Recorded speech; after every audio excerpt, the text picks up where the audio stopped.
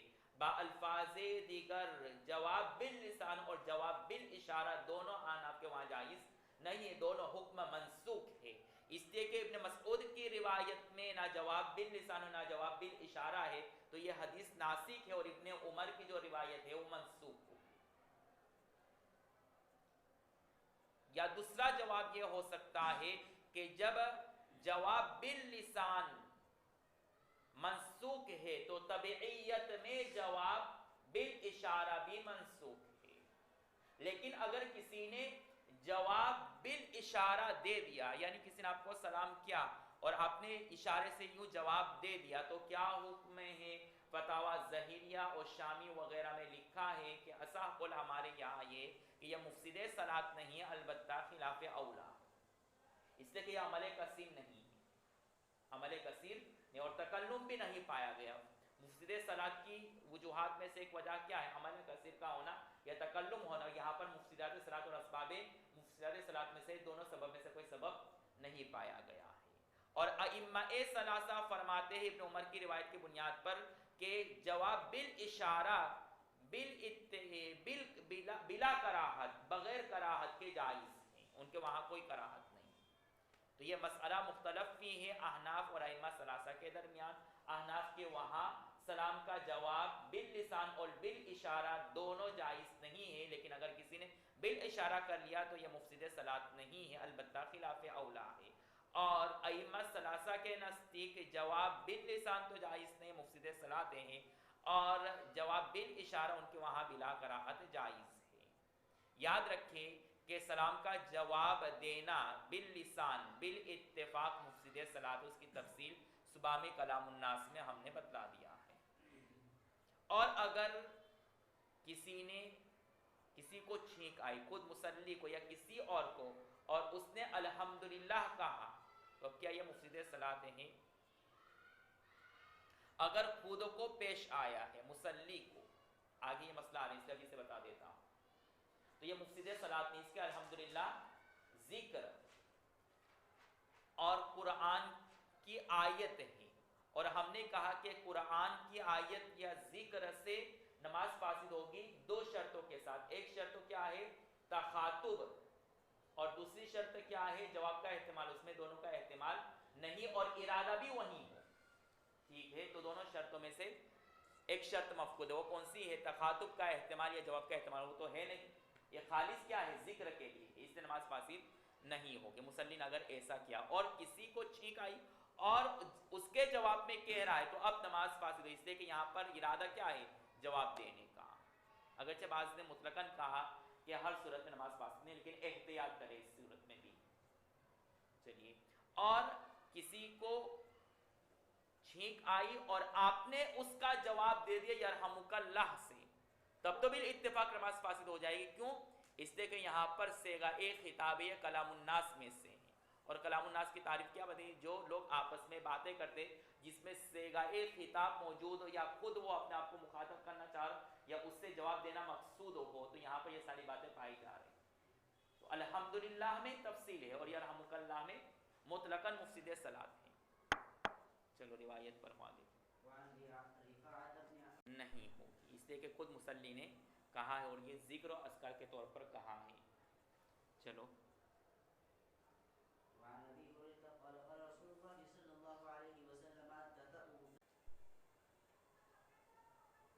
اور خارج صلاۃ کیا اس طرح کرنا جائز ہے یا نہیں؟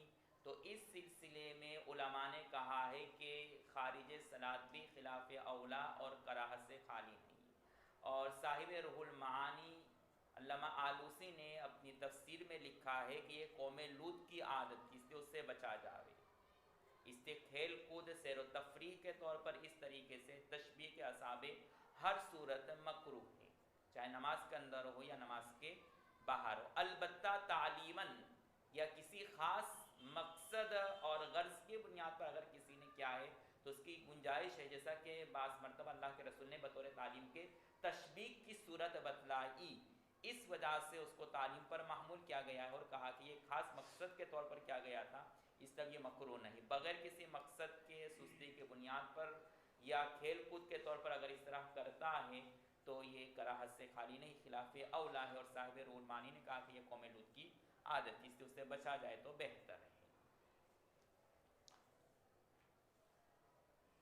جائیے، نگاہ نماز کے اندر کہاں رکھے؟ تو اس سلسلے میں احناف اور شوافی کا اختلاف ہے۔ امام شافعی رحمۃ اللہ علیہ کے نزدیک پوری نماز میں نگاہ سجدہ اور سجدہ کرنے کی جگہ پر رکھے، جبکہ احناف نے اشارت النص سے یہ مسئلہ ثابت کیا ہے کہ حالت قیام میں جائز سجدہ پر، حالت رکوع میں قدمین کے پشت پر، اور حالت سجدہ میں ناک کے سیرے پر، اور حالت قعدہ میں گھٹنوں پر اپنی نظروں کو رکھے۔ اور حدیث میں جو یہ بیان کیا گیا ہے کہ اپنی نظروں کو نماز میں جائے سجدہ پر رکھے، تو یہ حالت قیام پر محمول ہے۔ لہذا علامہ طیبی رحمۃ اللہ علیہ جو خود مسلک شافعی کے پیروکار ہیں، شافعی المسلک ہے، وہ بھی اسی بات کی تشریح اور توضیح کرتے ہیں کہ یہاں پر جائے سجدہ پر نظر رکھنے کا جو حکم دیا گیا وہ حالت قیام میں ہے، پوری نماز میں نہیں ہے۔ چلیے،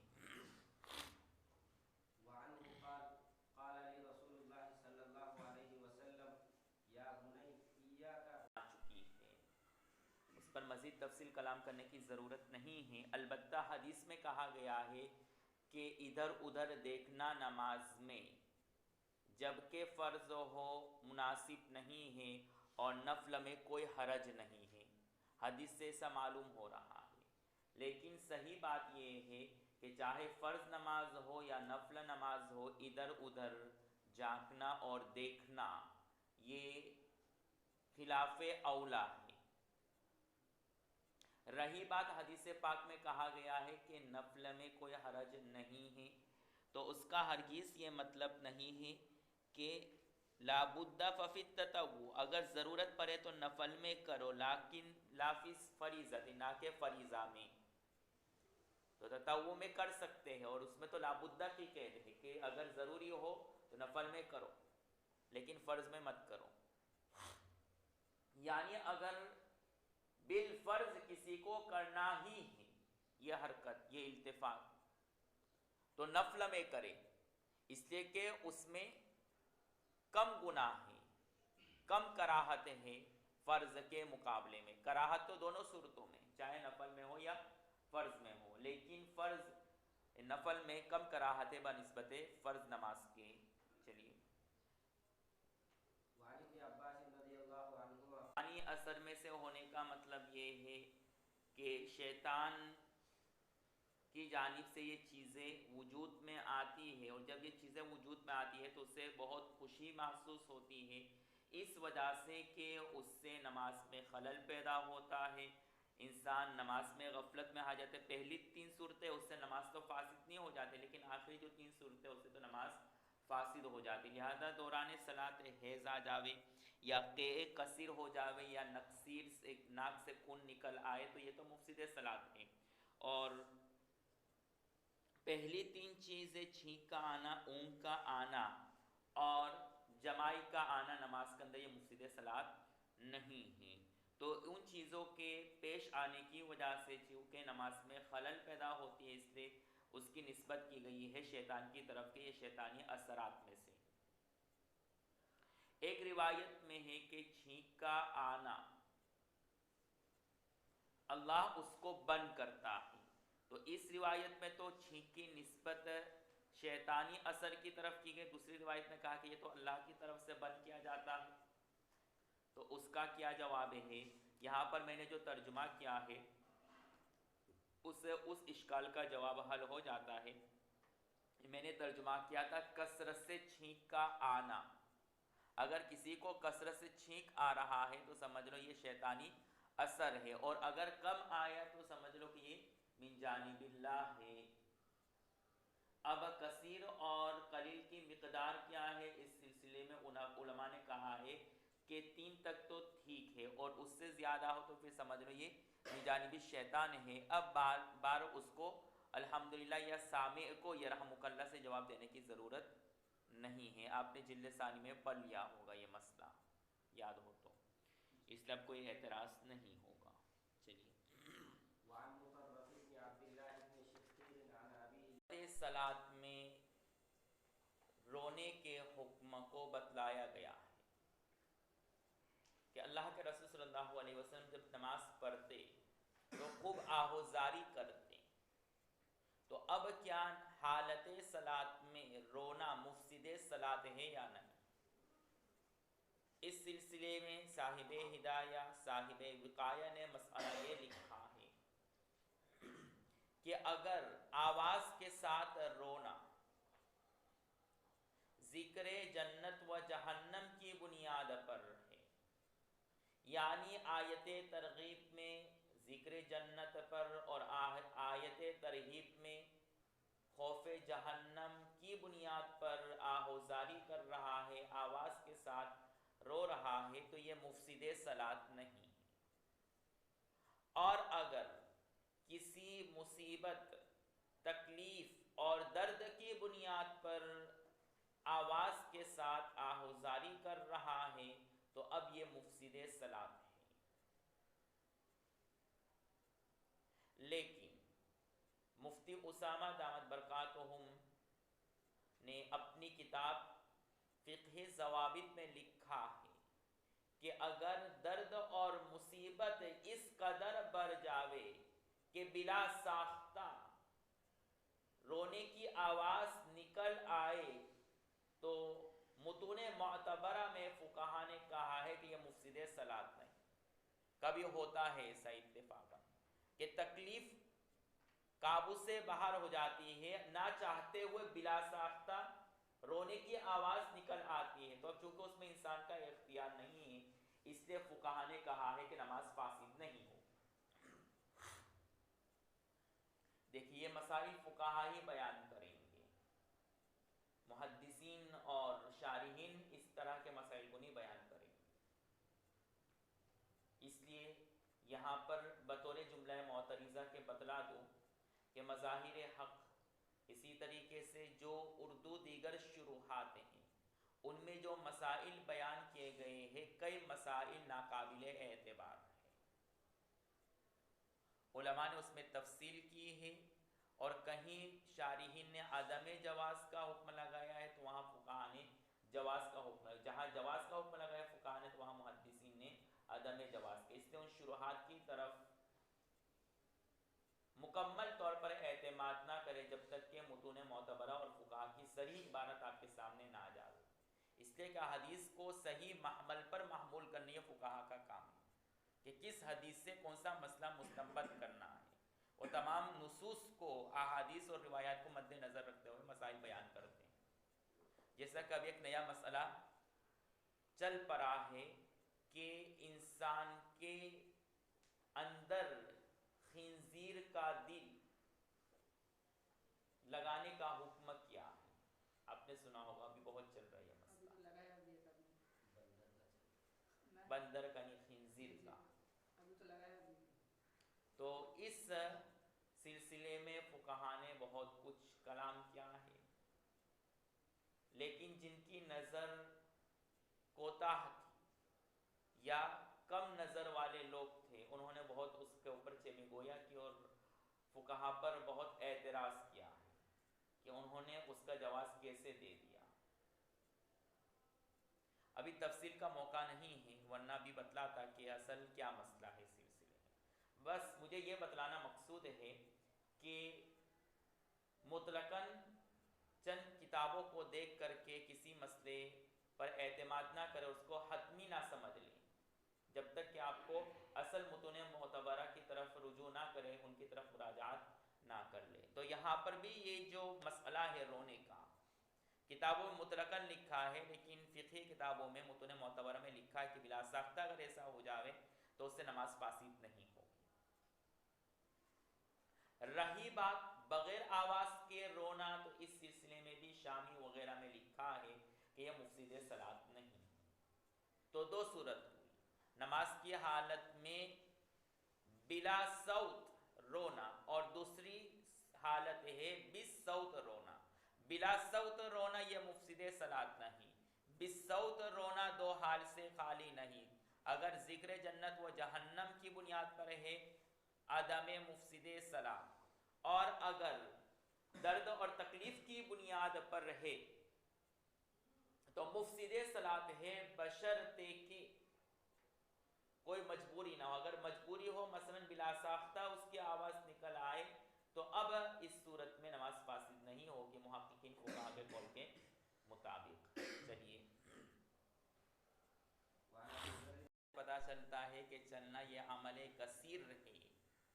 اصلاح صلاۃ کے لیے ہو تب تو گنجائش ہے، جیسے بنا کے لیے وضو کرنے کے لیے جانا وضو خانے میں، اس کی تفصیل مسائل بنا اور باب الحدث فی الصلاۃ ہدایہ اور وقایہ میں آ چکا ہے۔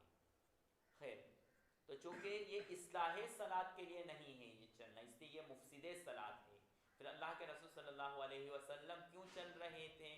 تو اس کا جواب فقہا نے دیا ہے کہ حجرہ نبی صلی اللہ علیہ وسلم تنگ تھا، اور دروازہ کھولنے میں اللہ کے رسول صلی اللہ علیہ وسلم کو ایک دو قدم ہی چلنے پڑتے، اور ایک دو قدم چلنا یہ عمل کثیر نہیں۔ اب انس گیلری سے لے کر کے اپنے روم کے دروازے تک پہنچے تو 2 قدم کیا 20 قدم چلنا ہوگا۔ آپ کے جو ساتھی ہیں انہوں نے گن لیا ہوگا قدم، کیوں ساتھی؟ چلو، ائمہ ثلاثہ اور احناف کے مابین اختلاف ہے کہ اگر کوئی نماز پڑھتے پڑھتے بلا ساختہ نہ چاہتے ہوئے خروج ریح ہو جاوے، یا کوئی بھی نواقض وضو پیش آ جاوے،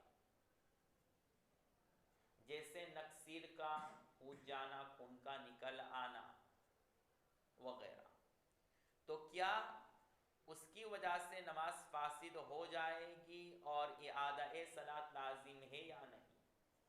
احناف کہتے ہیں کہ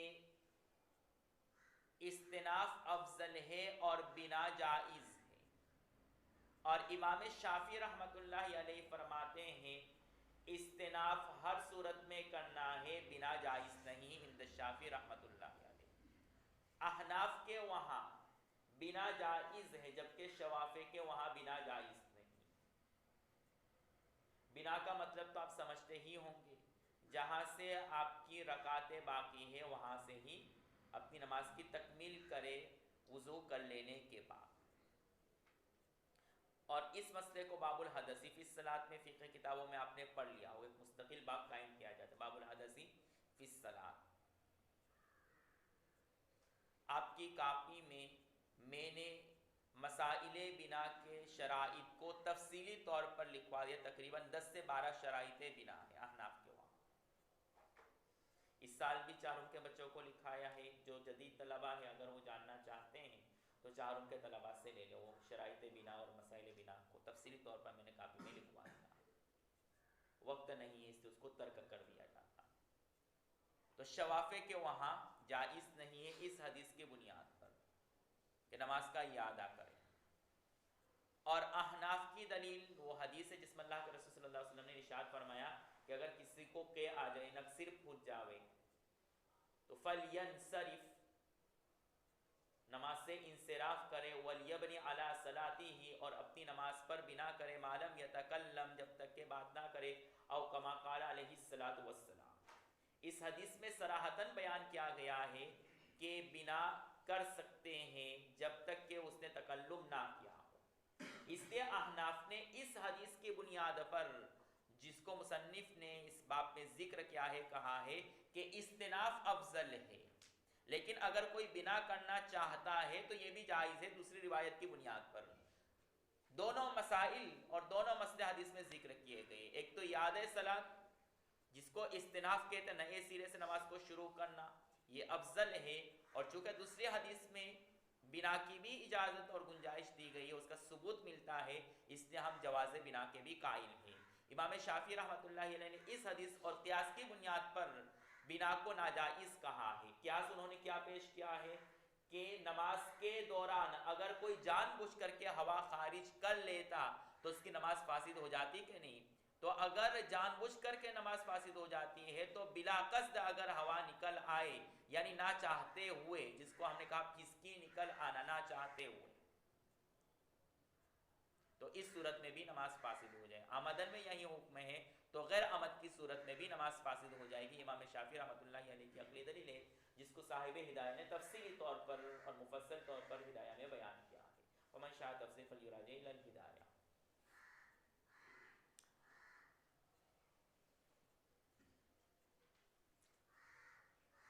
یہاں پر ایک تفصیلی فقہی مسئلہ کو دیکھ لے اور سمجھ لے کہ استناف ہر صورت میں احناف کے وہاں افضل نہیں، منفرد کے لیے ہر حال میں استناف افضل ہے.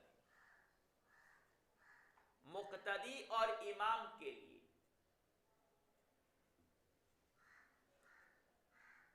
بنا افضل ہے، جبکہ دوسری جگہ جماعت ملنے کی امید نہ ہو. اور اگر امام اور مقتدی کو دوسری جگہ جماعت مل جانے کی امید ہو تو وہاں جا کر کے نئے سرے سے بالجماعت نماز پڑھے، یعنی استناف کرے. احناف کے وہاں بنا کے متعلق یہ محقق اور مفصل کلام موجود ہے جو فقہ کتابوں میں آپ رجوع کر سکتے ہیں. لہذا منفرد کے لیے ہر صورت استناف افضل ہے، مقتدی اور امام کے لیے بنا افضل ہے، جبکہ دوسری جگہ جماعت نہیں ملے. اگر دوسری جگہ اس کو امید ہے کہ جماعت مل جائے گی تو وہاں جا کر کے نئے سرے سے بھی جماعت نماز پڑھ لے. نہیں جا سکتا ہے تو اپنی ہی مسجد میں جماعت کے ساتھ بنا کر کے نماز مکمل کرے. کیوں؟ اس لیے کہ مقتدی اور امام اگر بنا نہیں کرے گا تو اس صورت میں ترک جماعت لازم آئے گا. چلیے. وعن عائشة رضی اللہ تعالی عنہ انہا قالت اس سے مراد بقدر تشہد، تشہد پر لینے کے بقدر سلام پھیرنے سے پہلے اگر کسی کو حدث لاحق ہو جاوے تو اللہ کے رسول صلی اللہ علیہ وسلم نے فرمایا اس کی نماز ہو جائے گی. دیکھیے دو مسئلہ ہے. تشہد پڑھنے کے بقدر آپ نہیں بیٹھے اور پھر حدث لاحق ہوا تو نماز مکمل نہیں ہوئی.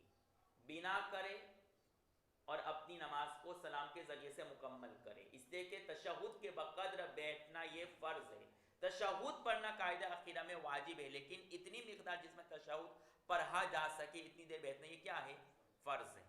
تو اگر قدر تشہد سے پہلے اگر قاعدہ عقیدہ میں ری خارج ہو جائے، ناقض وضو پیش آ جاوے، تو اب بنا کر کے اپنی نماز کو مکمل کرنا ضروری ہے، ورنہ نماز فاسد ہو جائے، نماز نہیں ہوگی. یا پھر نئے سرے سے استناف کرے نماز کو.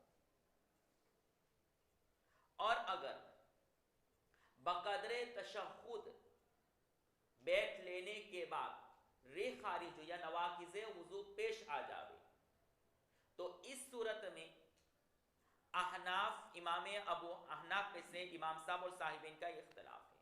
امام صاحب کے نزدیک چونکہ خروج بسنعہ فرض ہے، نماز سے ایسے فعل سے نکلنا جو منافی صلاۃ ہو، یہ فرض امام صاحب کے نزدیک، اسی کو کہتے ہیں خروج بسنعہ. تو یہاں پر ری خارج ہوئی ہے، خارج کی نہیں، اس لیے امام صاحب کے نزدیک نماز مکمل نہیں ہوئی، مفسد صلاۃ ہے. ہاں اگر بنا کرے اور اپنی نماز کو مکمل کرے ٹھیک ہے، ورنہ استناف کرے. اور صاحبین کے وہاں چونکہ خروج بسنعہ فرض ہے، ان کے وہاں آخری فرض کیا ہے؟ بقدر تشہد بیٹھ لینا. تو چونکہ بقدر تشہد اس نے بیٹھ لیا، اس لیے فرض مکمل ہو گیا، نماز کے سارے ارکان مکمل ہو گئے، اس لیے اس کی نماز مکمل ہو گئی. لیکن یاد رکھیں کہ چونکہ سلام کے ساتھ نماز کی تکمیل واجب ہے، واجبات صلاۃ میں سے ہیں، اس لیے اگر خروج ری ہو جاوے تو یا تو استناف کرے منفرد ہونے کی صورت میں، یا پھر اگر مقتدی یا امام ہے تو پھر بنا کرے اور پھر سلام کے ذریعے سے اپنی نماز کی تکمیل کرے۔ اب ایسا نہیں کہ اب ری خارج ہو گئی تو چلو ہو گیا تھا، نہیں، بلکہ سلام کے ذریعے سے اپنی نماز کی تکمیل کر لے۔ اور اگر آمدن ہے یعنی اس نے ری جان بوجھ کر کے کی ہے، تب تو امام صاحب کے نزدیک نماز مکمل ہو گئی، اس سے خروج بسنع ہی پایا گیا ہے۔ اب بنا کرنے کی گنجائش نہیں ہوگی۔ بنا کی صورت میں تو کب ہے؟ جبکہ ناقض وضو بلا اختیار پیش آوے، جیسا کہ حدیث میں آیا ہے فسا یعنی پھسکی پیش آ جاوے، یعنی ری خارج کرے یہ نہیں ہے، سمجھ رہے جی؟ تو خروج بسنعی کی صورت میں اب نماز کی طرف واپس آنا ممکن نہیں ہوگا۔ چلیے